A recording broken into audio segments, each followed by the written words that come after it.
I'm not sure why I always come back to the Sniper Ghost Warrior series. It's one of the few series of which I've played every entry, at least until the new one comes out in June this year, and yet I can't really say that I'm that much of a fan of either of them.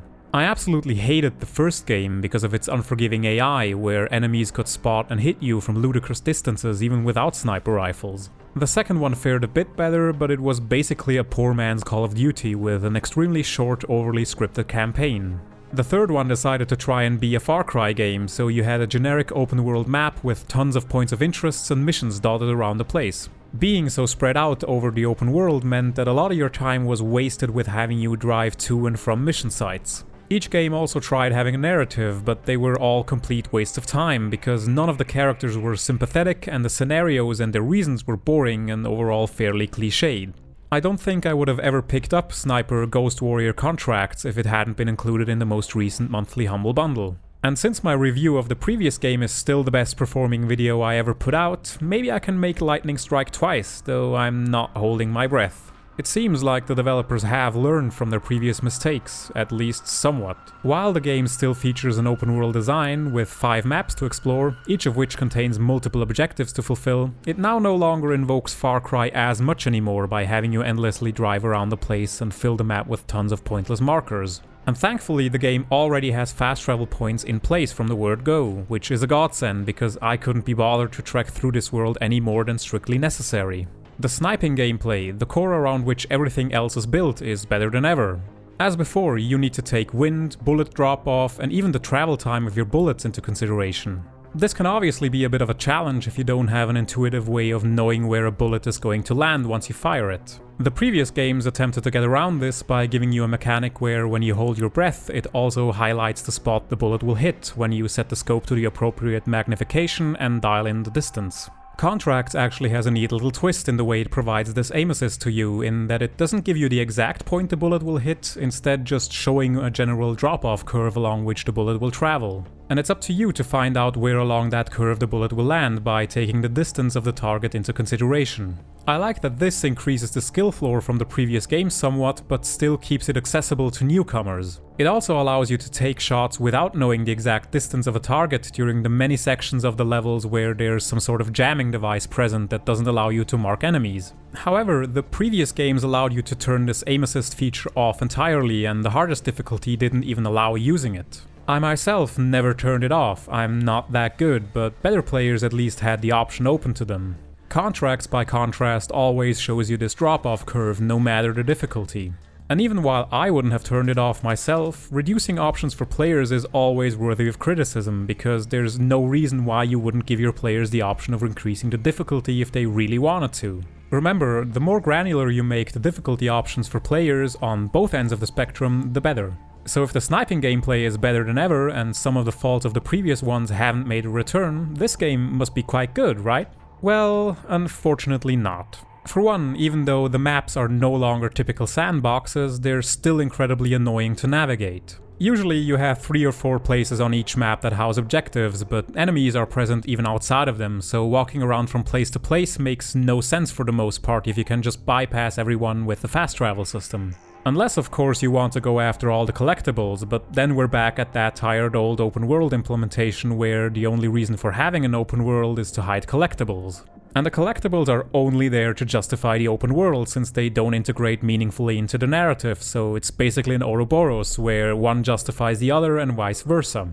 But even the fast travel is implemented in a fairly shoddy manner. I've had it happen multiple times that enemies spawned within meters of my own location upon loading a section of map, and even when starting a level, which is incredibly annoying. Especially when it happens when you're fast traveling to that spot for the first time, which you usually are because there's no reason to come back to these places and you want to gather your bearings and have a look around before engaging with enemies. Thankfully, most of the time the enemies were entirely unaware of my presence. That isn't to say that the enemies don't still exhibit the infuriating ability of spotting you halfway across the map whenever so much as one of your bum cheeks sticks out of cover. It's just that the enemies behave entirely unpredictably here. Sometimes you can cross their line of sight willy-nilly right in front of them, and other times your detection indicator goes off for seemingly no reason, with you having absolutely no idea where the spotting enemy is located. It's almost as if the game decides at random whenever it gives the enemies supervision, so progression through these levels can really end up testing your patience. And yes, I'm aware that the enemies who are looking through binoculars are actively looking out for you, but the distances at which they can spot half a hair of yours sticking out of cover is just ridiculous. And it's not like you don't already need to bring buckets worth of patience to begin with, since whenever enemies are alerted to your presence, they immediately hunker down and refuse to move even an inch. And the game takes an eternity to reset them to an unalerted status, even if you leave the area entirely. So if you don't want to waste your time sitting on your vantage point with your thumb up your ass, you'll have to move spots and potentially leave yourself open to be discovered by enemies who are now on heightened alert mode. There's an art to timing enemy alertedness. Too short and your players won't see enemies as a threat. Too long and it becomes tedious. But Contracts goes a step further and makes this cooldown take so goddamn long that you can honestly just hunker down somewhere, get up from your computer and make yourself a cup of coffee and read the Sunday paper. Maybe once you reach the boring stock market news, enemies might have cooled off. I swear, at least a quarter of my playtime was waiting for enemies to reset to normal, especially after one of them directly spots you and telepathically communicates your exact location to every single other enemy in the vicinity, so they all start shooting you simultaneously or using mortar shells to flush you out. I'm overall not a big fan of how the actual mission sites are designed either. Contracts usually gives you 2 targets to kill per map, while the other objectives revolve around retrieving something from somewhere or planting explosives. Can you already tell where those 2 ideas conflict with each other? That's right, we're playing a sniping game, so the thing players want from that is shooting enemies from as far away as humanly possible. As in, not even setting foot into an enemy compound, if at all possible. Not that that's even doable, since most of the time the compounds are located between mountainous terrain or other hindrances that the game for some reason refuses to let you climb over. You only get to climb up ropes, ladders and ledges that are clearly defined by the game. There's absolutely no freeform way of approaching these levels. You'll have to do it exactly as the developers intended. And climbing probably best exemplifies the contextual nature of the level traversal, because it's done so robotically that you could never attempt to climb to safety while under fire. Having to retrieve something from somewhere or planting explosives means you actually have to infiltrate every single compound on the map, meaning that Contracts wants to be a stealth game as well. But again, enemy visibility is so arbitrary that this is already a losing proposition. And given that I personally was there for the sniping gameplay, I mostly accomplished all the goes by methodically tagging and taking out enemies and the actual targets from afar, strolling into the compound without any resistance and gathering whatever needed picking up with no enemies in sight. Walking through these compounds actually revealed that a lot of thought and attention has gone into designing them for stealthy gameplay with little routes laid out for you to take. It's just a shame that it was never necessary. If CI games really want to make a stealth game, why don't they put their efforts more towards that instead of insisting on continuing this series with admittedly very good sniping but very poor stealth and movement mechanics? Why would I pick up a game called Sniper Ghost Warrior and do something other than sniping? I mean, that's what I'm here for. I already had to ask that in my review of the previous game. Is it really so hard to simply make a game about sniping without tacking on arbitrary bullshit? I assume it must be, because the game tries as hard as possible to make it about anything but sniping. Take for example the challenges you can do in each level like it's a fucking Hitman game or something.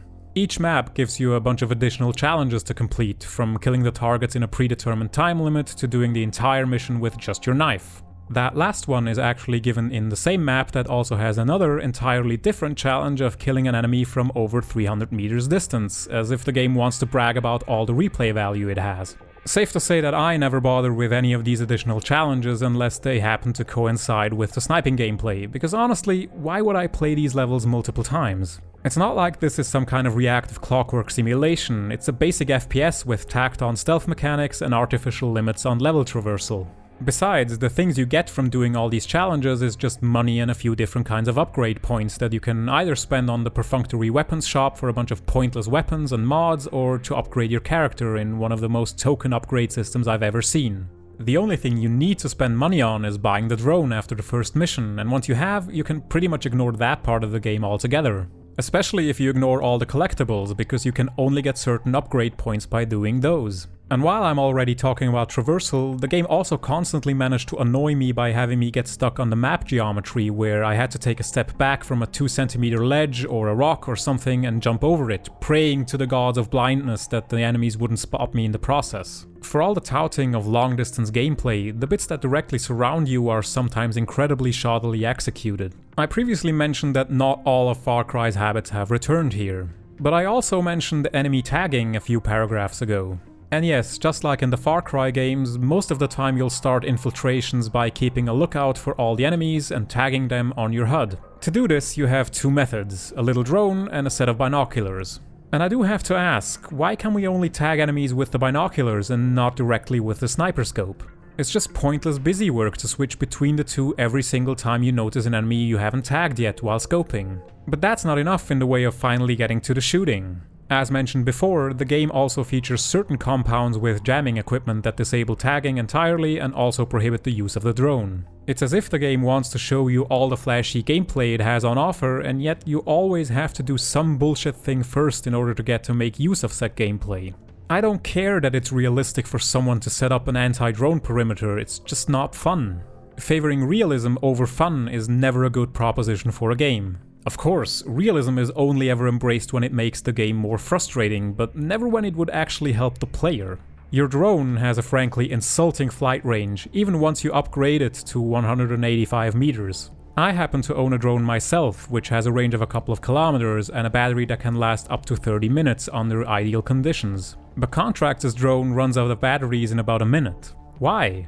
It's not like the drone is a consumable that you can only use once per level, so why does the battery run out at all? The timer between losing contact with the current drone and starting the next one isn't all that long, so why does it have to be there to begin with? Why can't we fly around for as long as we damn well please? I mean, I get the limited distance, it probably has something to do with keeping all that map data in memory, so there might be a technical reason why your flight radius is so small, but remaining airborne can't be explained away like that. Speaking of realism, the game also wants you to exfiltrate every single site after completing the objective. It didn't matter that in my case, most of the time I had disposed of every single enemy in the compound before I got to the point where I needed to pick up something. I still had to walk out of the place in order to get to the designated exfiltration point. And why did I have to go to those spots just to upload some data? Seriously, why do I even have to do that? I have a constant connection with my handler, who is always referred to as Handler by the way, in a stunning display of creativity. Why can't I just upload the data from wherever I am and just move on to the next part? The game even disables fast travel until you've successfully exfiltrated to further pad out the game for no reason. It's almost like the devs looked at something like Dishonored, where you always have to reach the point where you started the level in order to get back to HQ, and concluded that because Dishonored did it and that was a good game, it must be good when Contracts does it too. I'd argue that in Dishonored, exfiltrating only feels good when you play it as a stealth game, since walking back through an empty level isn't all that interesting. But Dishonored is a good stealth game with mechanics that allow for interesting traversal to avoid enemies entirely, thus making the backtracking interesting because those same enemies will still be there on the way back. Contracts, on the other hand, isn't a good stealth game. Its moveset and gameplay are too static and contextual to provide the necessary freedom for emergent gameplay, and its levels are designed in ways that don't incentivize stealth. Sure, they have stealth routes, but if you don't rigorously adhere to the intent of the level designers, stealth is just not a preferable option. Especially given the fact that you have a goddamn sniper rifle at your disposal, so dealing with enemies from a distance is not only what most players who pick up a game called Sniper fucking Ghost Warrior show up for, it's also a preferable alternative to trying to infiltrate these compounds unseen. Previous games always had a delightfully terrible story to pick apart, with many hilariously bad character interactions and nonsensical setups for situations. Contracts, for better or for worse, doesn't have any narrative whatsoever. The game tries to set up somewhat of a connection between the characters you have to kill, but it's not much. The game takes place in an alternate reality where Siberia has seceded from Russia and formed an autonomous country, which in typical autocratic fashion has promised the world to its people only to turn around and become Russia 2.0. You are a contract killer sent there by an unnamed sponsor to take out a handful of targets with a connection to Siberia's prime minister before taking on the prime minister himself. No points for guessing that by the end it's revealed that your employer is a group of other nations trying to topple the current powers that be in Siberia for their own ends, which are never revealed. It's just the tiniest bit of justification for having a conflict here. But it's so thin on the ground that I'm not sure why you'd even want to bother coming up with a setting and story to begin with if you don't do anything with it. You don't know who you are, you don't know why you're here, and you don't even know who sent you until everything is said and done. Say what you want about the previous game, at least it had some characters and a reason for them to be there. But here, you have absolutely nothing.